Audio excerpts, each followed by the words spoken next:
So we are not too far away from Obsidian's newest installment, which I'm sure you guys know already, is AVOWED. Now, this game has been in development for quite a long time, and it's had a fair amount of hype around it for years now. And with it only being just around the corner, I wanted to talk about why this game just might end up being something special. Now, I think the first thing for me is that this game is obviously made by Obsidian, like I said, and it is pretty damn rare for Obsidian to miss. They are one of the most consistent developers in the entire industry, and they really haven't ever released a poor game, at least not that I'm aware of anyway. Maybe some of their smaller games or their really old games didn't quite hit, I'm not too sure, but in terms of the bigger games that they've released, essentially all of them have been really well received and loved by fans. When you look at games like The Outer Worlds, which obviously part 2 is coming out this year. There is Grounded, Pentiment, South Park, The Stick of Truth. Even looking back to some of the classics, which I think are actually their best games in Fallout New Vegas and KOTOR 2. All of those games are so well received. And like I said, that is a very good thing that the team is so consistent that we can kind of go into a game without being concerned that it's going to launch poorly or it's just simply not going to be that good. Now, none of those games I mentioned are,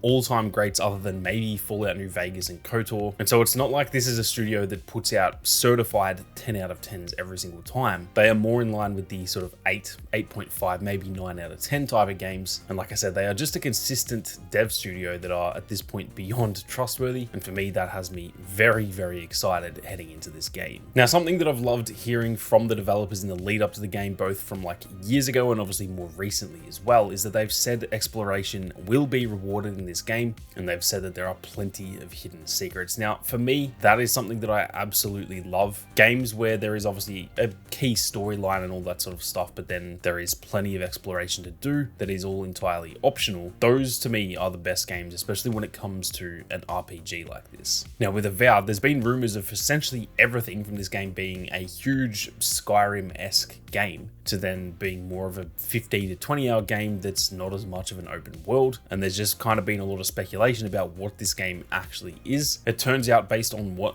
the developers have said, that it seems it is somewhere in the middle. This isn't a small 10 to 15 hour type game with no exploration, and it's also not Skyrim. It just simply isn't going to be that big. But being somewhere in the middle, I think, is actually really good, especially, like I said, when there are plenty of areas to explore. That means that it can kind of be as long as you want it to be. And personally, I love games like that. I think it's a good thing that it's not a 100+ hour game. Don't get me wrong, some of my favorite games, in fact, pretty much the majority of my favorite games of all time, are those 100-hour+ games. Red Dead Redemption, Skyrim, Elden Ring, those are my favorite types of games, but I don't need every single game to be 100 hours. Even looking just in the past few weeks at Kingdom Come Deliverance 2, I have really loved the 20 to 30 hours of playtime that I've got in that game so far, and I really want to finish it, yet I simply do not have the time until it is a quieter period of the year. So for me, I really love that this is a bit of a like sweet spot type of game, if that makes sense, where I don't have to put in 100 hours to enjoy it, but if I want to put in 30, 40, 50 because I enjoy it that much, that is also a possibility. And to me, that is that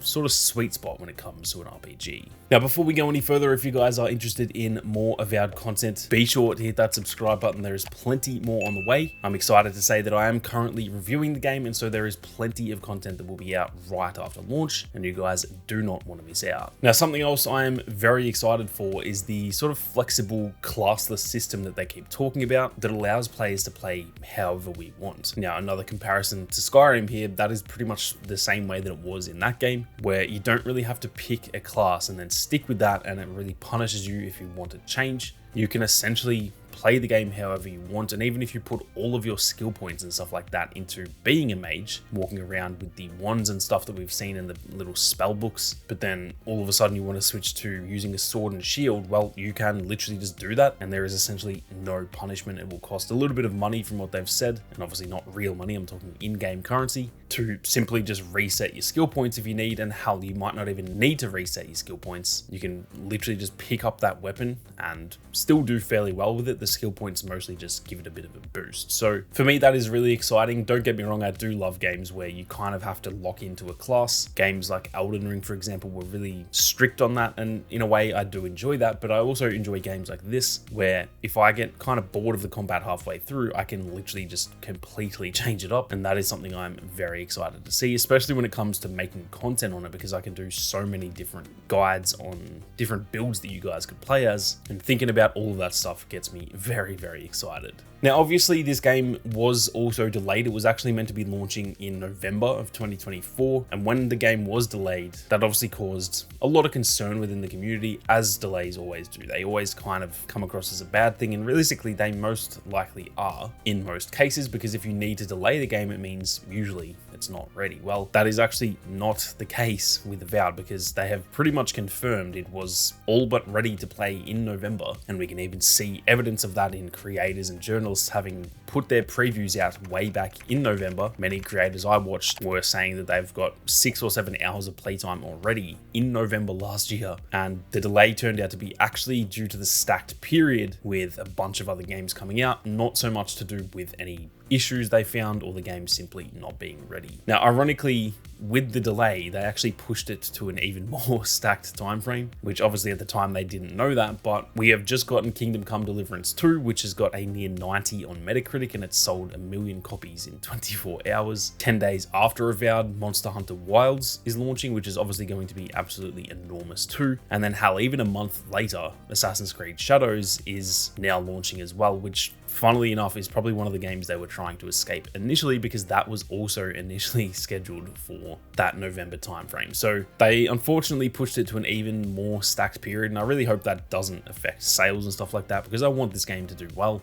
But yeah, if you guys were concerned about the delay, I don't think it's anything to be worried about, as all the stuff we've heard about the game from even way back in those initial previews in November, most people are saying that the game felt really good back then, and obviously with an extra 3 months of development time, it is only going to be even better once we finally get our hands on it. I think the last thing that really excites me is just to do with those previews that I mentioned, in that it is getting really, really good previews so far, and I'm actually yet to see a single bad preview about this game. Obviously, some of them have little criticisms and stuff like that. It's not like the game is perfect, but I'm yet to see any damning previews that have said, you know, this game just simply isn't going to be good. Most of them are actually really highly praising the game. Lots of the journalists that I listen to or creators that I watch have even said they initially weren't really that excited for this game. It wasn't initially on their radar, but once they got their hands on through the preview period, they actually can't stop thinking about the game, and they are essentially all in on playing it once it launches. So I think all of that is a really good sign that this game is hopefully enjoyable and enticing enough that even people who weren't that interested have played it and thought, you know what, this game is actually awesome, and now I definitely want to play it once it launches. So I think all of that stuff combined means that this game is hopefully going to be really, really promising. Like I said, we are not too far away now, and like I said, there is going to be plenty of content on the channel over the next few days and weeks, so make sure you don't miss out. But with that being said, thank you all very much for watching. You guys have a great day, and I'll catch you all in the next one.